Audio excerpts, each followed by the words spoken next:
I purchased my very first GH5 on February 7, 2018 off of eBay. The biggest factors in my decision to purchase the GH5 was its small size and all of its features. Primarily 4K at 60 frames per second. This episode documents my year-long journey with the GH5. Probably to my wife and daughter's dismay, I try to use every family outing as a chance to experiment with my cameras. I know a lot of other creatives that don't like using their cameras when they're not working, but not me. I try to film every chance I get. How many lenses are you taking to the zoo today? I'm bringing my 35-100, I'm bringing my 16mm, and what I'm really excited about with my 16mm is that I'm bringing this red filter, and I'm gonna try it out for black and white video, so I'm really excited about that. Des, let's go. Hurry up. Well, let's get started. Today I'm playing around with the Sigma 16mm and the red dye filter to get some dramatic black and white footage here at the zoo today. Color filters have long been used in black and white film photography, as each color filter will determine how the colors in an image are converted to black and white. I originally purchased this red dye filter that I'm using today to film corals underwater. We are just having a bit of fun at the zoo with this red filter, as the effects can be dramatic as they significantly increase contrast. I'm not sure if you would need to use a red filter on a digital sensor for your videos, but as I said, I just want to have a bit of fun while I'm out with my family. I actually did a little test before I went to the zoo, as I wasn't sure if I wanted to use the GH5's monochrome profile with the red filter or use Vlog L with the red filter. Here's a quick look at my footage. This first shot is using the GH5's monochrome setting without the red filter. And here's a shot with the monochrome profile and with the red filter on the lens. Here's another shot in Vlog with the red filter. And now I will remove all the saturation and add about 22% of contrast. Which image do you like best? It really doesn't matter, we're just having a bit of fun. But after this, I decided to go with shooting in Vlog. I also brought the Lumix 35-100 to the zoo for some nice close-up shots. I'm not using a red filter for this lens, just a variable ND filter. I think elephants are so beautiful. For this shot, I overexposed by one stop and I used two LUTs. The Vlog to V709 at 40% and another LUT called Golden 133EE at 20%.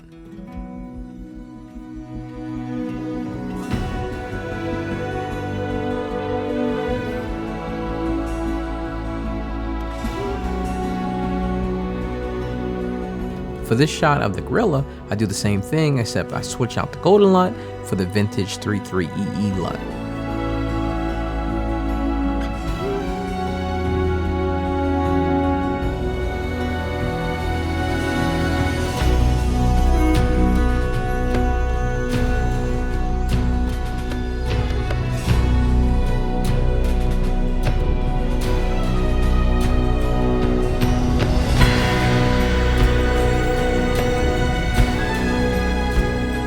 For the silverback gorillas, I used the 16mm with the red filter and the 35-100mm with the ND filter.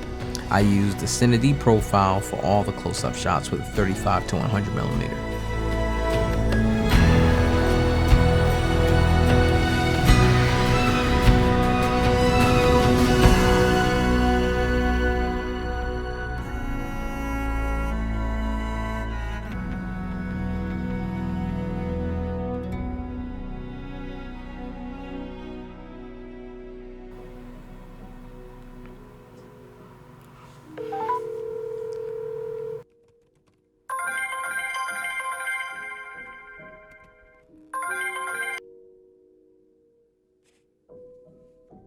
Hey, what's going on, Garnett? So, quick question. I have a gig for us. 3 couples in New York. You do the photos, I do the video, but we only have 11 hours. Easy. Just like that, just like that.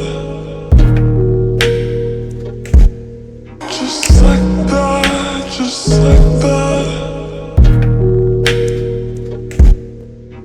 Once Garnett and I arrive in New York, we have about 30 minutes before we have to meet up with the first couple.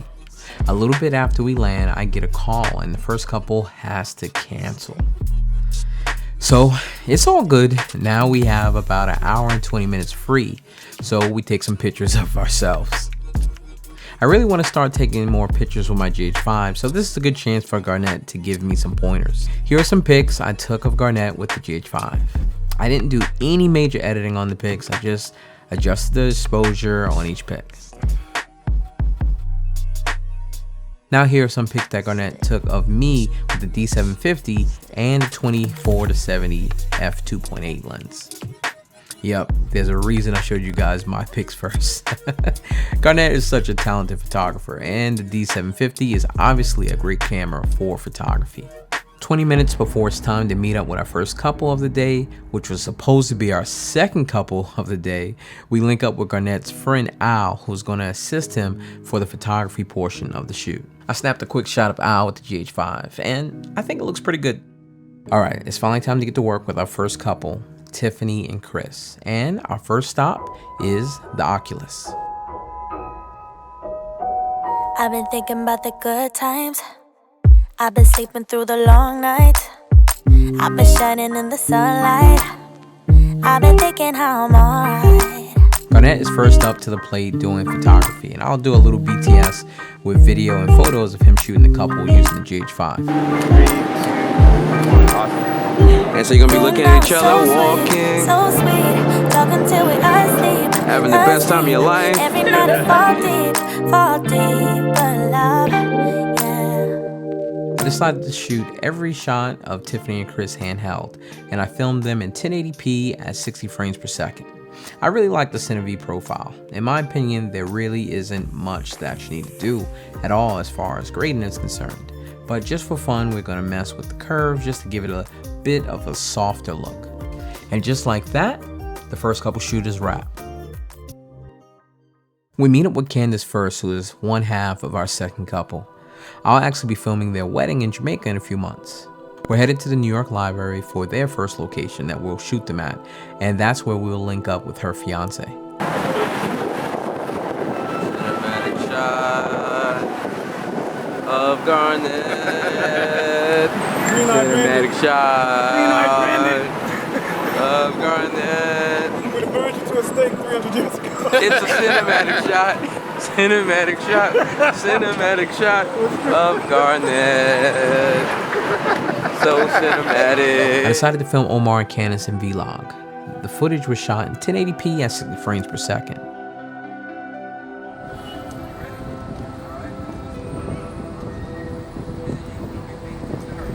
For this, I'll add a little bit of sharpness, faded film, and vibrance. A sprinkle of contrast, and a little pinch of color. I know guys, not too much. You know, I really admire filmmakers who are able to create their own look for their footage. I'm still searching for mine. We are cutting it close for our flight, but we want to get a few more shots at Times Square. But there's no fast way there. The streets of New York are packed this evening. It's like moving through a deep sea. We finished things up with the couple taking a few last vids and pics. You know, I love photography and video because they allow us to capture all of these fleeting moments with our clients, our friends, and ourselves.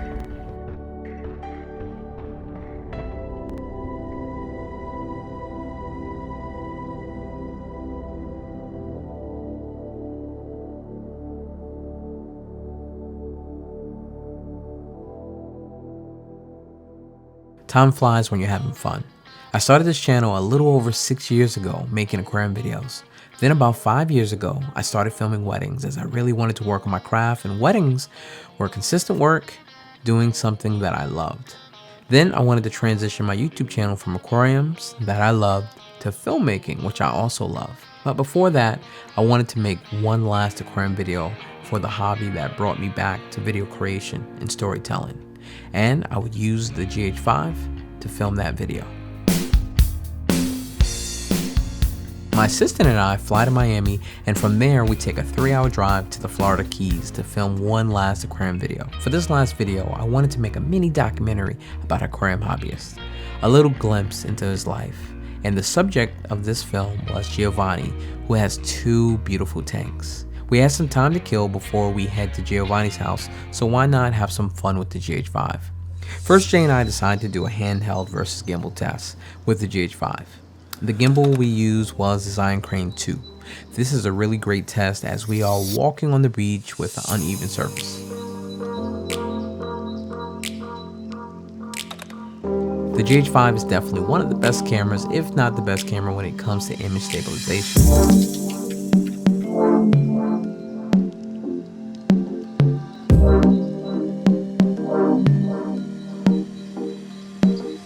We arrive at Gio's house and both of his tanks are stunning. I decide to knock out his interview first. Now the thing about aquariums is while beautiful, they are not the best thing to have in the room for an interview as they can be a little loud. For sound, I'm using the Panasonic DMW XLR1, which fits right into the hot shoe mount of the GH5. The mic I'm using is the Audio-Technica AT875R. Let's take a listen to the original audio with the sound of the aquarium in the background. Well, I do love aquariums because it's a really nice hobby, you know, something. I like it, but I think I'll have to clean up the audio a little in Adobe Audition. Here is the audio after I try to remove some of the background noise from the tank's filtration system. And I mean, it's just, to me, it's just fascinating. That's, you know, it's a really nice hobby to do. So now we need to get some B-roll of the tank. I filmed all the aquarium shots in V-Log. The hard part about filming aquariums is that everyone uses different lights and you want the fish and the corals to look exactly the way they looked in real life. Gio has a nice LED lighting system on his tank, so I had him adjust the colors of his lights to remove some of the blue. Jay is a great photographer and he brought his 6D Mark II with him, so I had him take some pictures of the aquarium so I would have some pictures to refer back to when I was doing the color grading. Pictures really helped, and this is the grade that I came up with.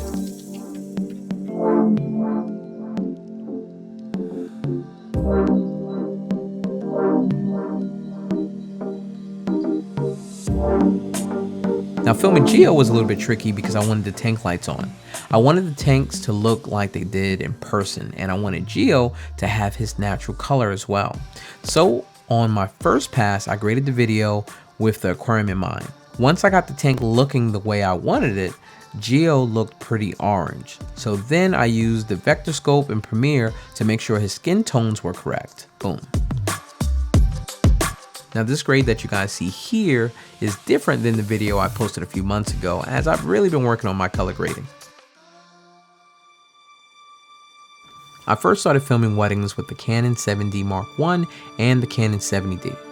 And then I moved to the Canon C100 Mark I and the Mark II. The C100 Mark II along with the Ronin M was a pretty heavy setup, but I was really happy with the image in any situation. The C100 has built-in ND filters for extreme situations and very bright light. And they did very well in low light situations as well. For this wedding, we weren't allowed to use any LEDs for the reception.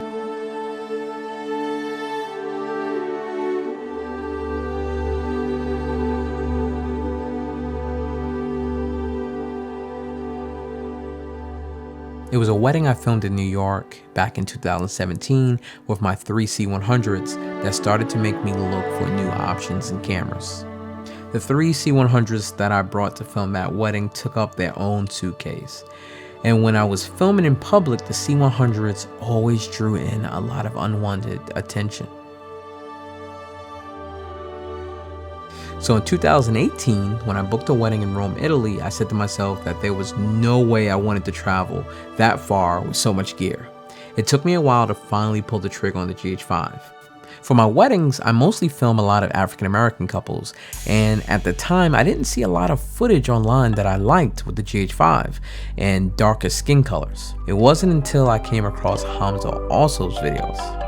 Hamza is a filmmaker in Kenya, which is a country located in East Africa. It was in his videos that I finally seen the full potential of GH5 for darker skin tones. Hamza mostly does music videos and they are frequently featured on MTV Africa. I love the way Hamza grades his GH5 footage, and after seeing his videos, I immediately sold my C100s and purchased the GH5. After I filmed the wedding in Italy, I got another project in Ghana, West Africa for a documentary series called Travel and Truth. I was hired as a director of photography for the very first episode, so I really wanted to do a great job. It was my first big documentary project and I wanted to knock it out the park. There's a saying that goes something like, smart leaders hire smarter people than them. Well, in the case of the documentary, I wanted to find and hire someone more talented with the GH5 than me to be my assistant DP for the project. So I reached out to Hamza, and he was available to come assist me for the project. I have another video coming in this series where I will talk about the process we went through shooting this documentary. But what I would like to point out is how compact our GH5 setup was. This is a shot from where we were in Accra, Ghana. That book bag on my back has 3 GH5 cameras and all the lenses we used for the 12 days of our film shoot. Okay, so back to weddings.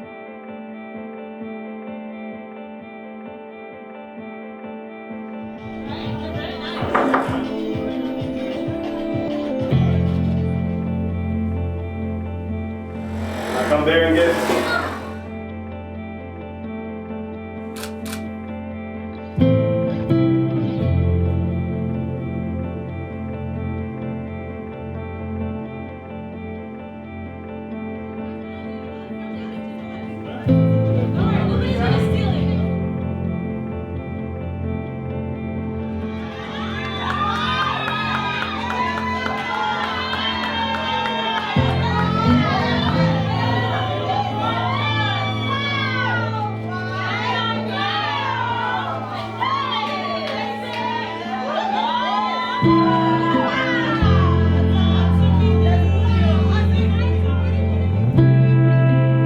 Morning, wifey. I hope you're having a good day.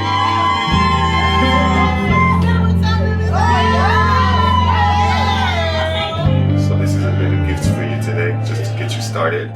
So this is a little gift for you, just to get you started. I've carried around the image of you in my heart for my whole life.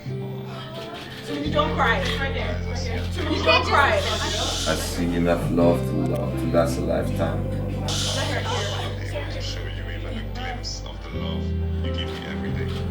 I love you. I love you. Yeah. No crying, no tears. Leave it aside. So to the side.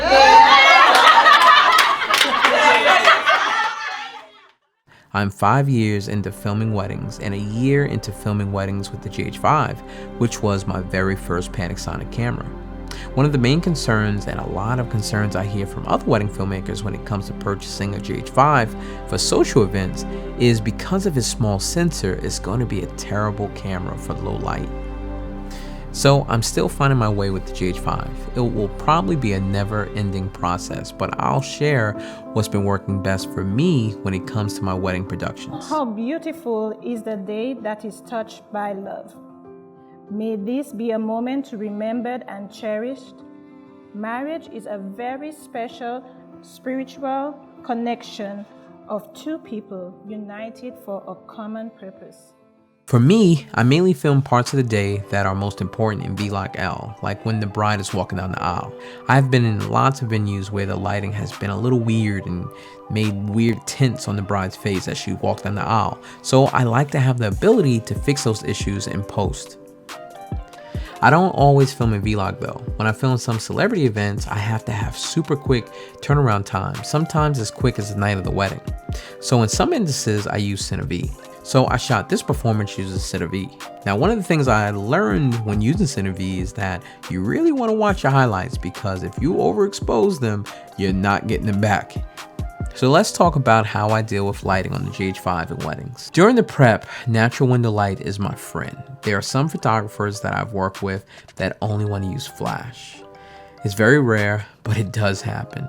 So they will close the curtains and then I'm left in a dark room, which definitely won't be good for the GH5. In these cases, I just compromise with the photographer, ask them if we can get half the shots with the curtain closed and the other half with the curtains open. Now, when I don't have the option for natural light for some ceremonies or receptions, I always have LED lights with me. I always try to purchase LED lights with a good CRI value, so I know that I'm going to get accurate colors and no weird purple tints. The main lights I use for weddings are the Felix P360s. Alright, for these two events, myself and the photographer used about 8 LEDs on stands, set to 5600K to light the room for our detail shots.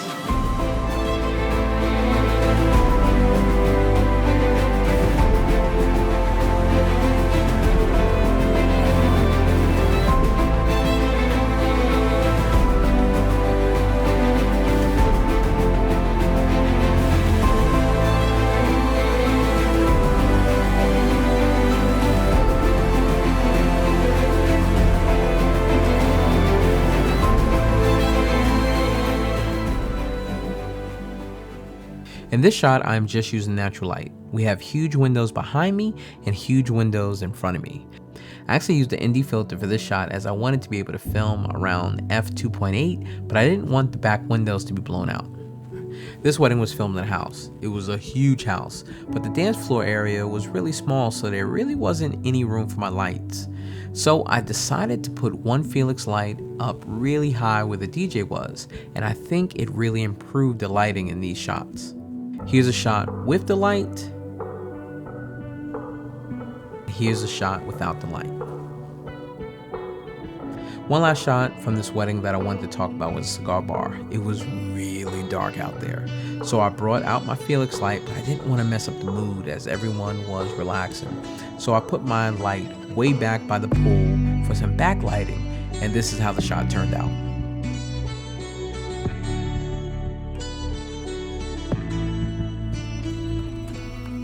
Whether young or old, we never stop experimenting in life. And that's what this episode was all about. Using the GH5 in various situations, making mistakes, learning from them, and then improving. The GH5 definitely will not be my last camera, but I'm definitely going to continue to enjoy it while I have it. Shut me out, it's getting blatant. Hey, I come and see you now, no hesitation. Yeah, I'm really tired of being patient. Hey, if you won't give it to me, I'ma take it.